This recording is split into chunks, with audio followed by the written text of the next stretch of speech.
We have a visitor. His name's Scamp.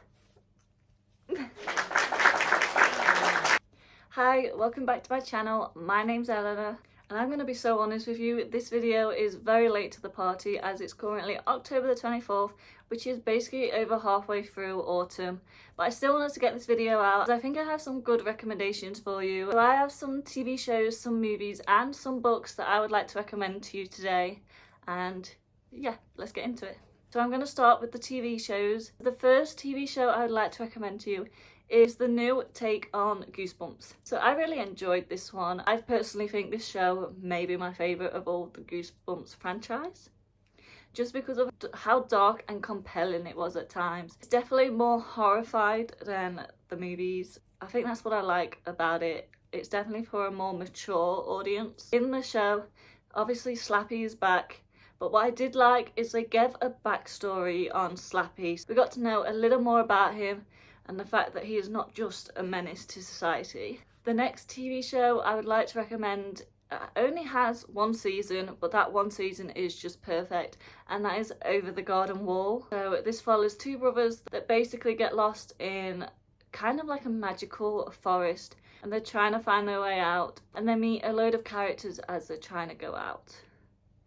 That was not a very good explanation, but it is just so cozy, so lovely and just sweet. Like, it generally feels like a warm hug. The next show is personally one of my favourite shows to ever exist ever, and that is What We Do in the Shadows. So this follows vampires in kind of like a documentary style TV show. I find this show absolutely hilarious. If I'm being honest, the TV show to me is so much better than the movie. I know, controversial. The next show is another personal favourite of mine, and that is Only Murders in the Building. So this has Martin Short, Steve Martin and Selena Gomez in, and honestly, them actors as a trio, they work so well together. They basically live in a building that has a lot of murders. It's one of them shows that yes, it's about murder, but also it's really light-hearted. Again, feels kind of like a warm hug. Another TV show for you to binge watch is Anne with an E. So basically Anne is an orphan who I believe gets adopted by a brother and sister duo, and it just follows her life.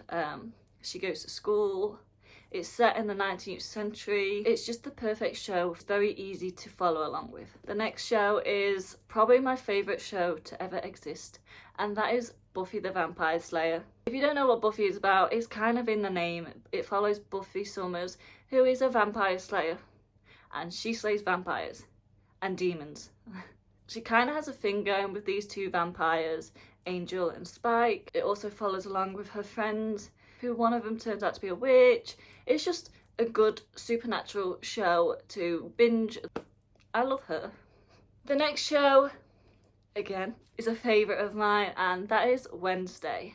So this is from the minds of Tim Burton, so you can expect it to be dark and twisted. It follows Wednesday as she basically gets shipped off to Nevermore boarding school, which is basically a school for the supernatural. So you have witches, werewolves, vampires, I believe. And it's kind of like a mystery show because there is some kind of creature going around killing people, and it's basically up to Wednesday and her friends to figure out who is behind it. And yeah, let's just say it's a very good show. I recommend. I don't want to give too much away. The last TV show that I want to talk about is one that I consider very underrated. I think it's on like Paramount Plus, so that might be why. But it is School Spirits. So this basically follows Maddie, who dies, and she has to figure out how she died. She doesn't remember, and she died in school, so her spirit is stuck in the school, as well as some other ghosty friends that she comes across, and they kind of help her figure out how she died. But the thing is, her best friend that's not dead can still see her and contact her. I can't give too much away because the twist at the end is so good.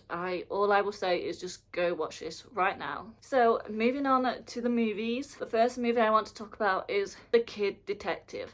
It will have you thinking the whole way through, and then the twist at the end I did not see coming. Maybe that's just me, but it was a very good twist. I recommend go watch it now. The next movie is a movie very, very, very dear to my heart, and that is The Edge of 17. This movie actually came out when I was 17, and I related to it so much. It basically follows a girl who finds out that her best friend and her brother are sneaking around behind her back. She doesn't know what to do. Her mum's not very good at comforting her, so she basically finds comfort in talking to her English teacher, I believe. He might not be an English teacher, he is a teacher anyway.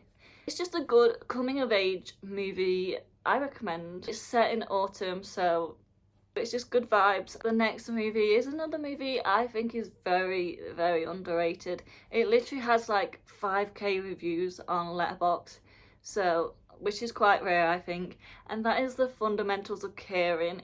It stars like Paul Rudd, Selena Gomez, so it has a really good cast, but for some reason nobody's heard of it. So the only way to explain this movie to you is it feels like a warm hug on a sunny day. So it follows a disabled kid who Paul Rudd's character basically starts caring for, and they go on a road trip. They find Selena Gomez's character and she joins them, and it's just so nice, so lovely. Please go watch. Let me know if you do. I need more people to talk about this movie with. The next two movies are animated and Pixar. So the first one is Soul. This one will make you have a midlife crisis, a quarter life crisis, just a crisis in life. It's just the perfect movie if you feel lost in life. So if that sounds like you, go watch. The next Pixar movie is Coco. I cannot watch this movie without crying my eyes out. The music, the animation style, the visuals, everything about this movie is perfect to me. And this one is like a warm hug, but be warned, it will pull on your heartstrings. It will probably make you cry for a couple of days, but it is very, very good. Another movie I want to talk about is the 2023 version of The Haunted Mansion. So I feel like this one got a lot of hate, but as someone who loves the Haunted Mansion ride at Disney, I absolutely love this movie. It's basically a movie of the ride, which I appreciate. The Eddie Murphy one I really did love, but I didn't feel like it stayed true to the actual ride. So again, they're both good in their own ways, but I do prefer the Haunted Mansion 2023 version. So if you're looking for like the spooky, ghoulish, ghosty, fun movie, then I recommend this one. Last movie I want to talk about is basically just for the nostalgic vibes, and that is Halloweentown. Honestly, it's not Halloween until I've watched Halloweentown. So good, so nostalgic. It follows the Cromwood witches as they try and save their grandma's home, which is Halloweentown. This evil guy basically tries to take over Halloweentown, and the Cromwood witches are like, no thank you. They fight him, and it's very good. And lastly, I have a couple of books that I would love to talk to you about. The first one, currently in the middle of, and I'm just loving it so much that I just wanted to talk about it, and that is Mother Thing. Basically, her mother-in-law dies and haunts her. That's all I know so far. I will say this book is very, very descriptive, but it's also a very easy read. So far it's kind of reminding me of like a Beetlejuice type book. I am excited to finish this. Next book is probably one of my favourite books ever, and you can tell by how dirty and ruined this book is, but that is Meddling Kids. I am probably one of the biggest Scooby-Doo fans to ever live. Like, I literally have Scooby-Doo next to me right now. This book is basically somewhat inspired by Scooby-Doo, I'd say. Like, it's literally called Meddling Kids. Yeah, I basically have reread this so many times, and each time it gets better. I feel like it's Scooby-Doo but for adults. Does that make sense? Like it's more grown up, you know? Anyways, if you're looking for a Scooby-Doo style book, the next book is Mexican Gothic. So I picked this book up because I watched a video that said books that Wednesday Addams would love. And I'm a big Wednesday Addams fan, so I was like, I want to read this. And I ended up really enjoying it. I think I give it like 5 stars. It's very dark, very captivating, I would say. If you like haunted houses with a little bit of romance, this book's for you. A book that I read very early on when I started my reading journey, so I think I was like 16. Basically I fell in love with it, and that is The Wicked Deep. So if you're a fan of Hocus Pocus, then I recommend this book to you. So it follows three sisters who are witches that got drowned in the ocean. So they return each summer to basically drown kids. But I promise you it's such a good book. The next book is actually a book that did get me into reading. I read this probably when I was 15. So I'm a big fan of Cassandra Clare, and I did enjoy the Shadowhunters books, as they were the first series that I ever read. But then I read the Infernal Devices books, and my life was changed. So this is the first book, but it is a 3-book series, and I recommend reading all 3. So it follows Tessa as she goes and seeks help from the Shadowhunters. It's kind of like a love triangle, but a very, very good one that won't annoy you. But be warned, the last book will break your heart. Next one is for my witchy romance lovers, and that is The Ex-Hex. This is just such a good read. It's very easy. I think I read this in like a day. It's not that thick. Perfect for cozy nights, cuddled up in your bed reading. And the last book is one of my favourite books ever.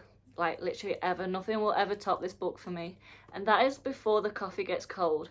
So basically the meaning behind this book, what would you do if you could go back in time?